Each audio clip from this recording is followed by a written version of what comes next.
Naghanap ba kayo ng isang budget smartphone na pwede nyo makonsider around 3 to 4,000 pesos? Meron po ako masasuggest sa inyo at itong itel A90. Biruin mo ang price tag nito, nasa around 3 to 4,000 pesos lang at naka 256 gigabytes of internal storage na siya.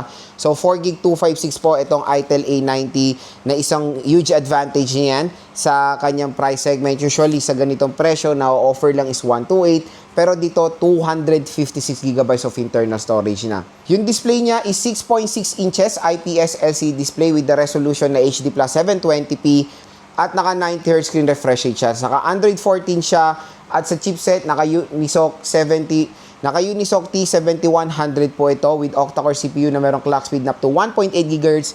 Sa GPU niya is PowerVR GE8322. Meron siyang 13 megapixel main camera, 5 megapixel front-facing camera. Pagdating naman sa battery, naka 5,000 mAh battery capacity na rin to at meron siyang 15 watt fast charging rate.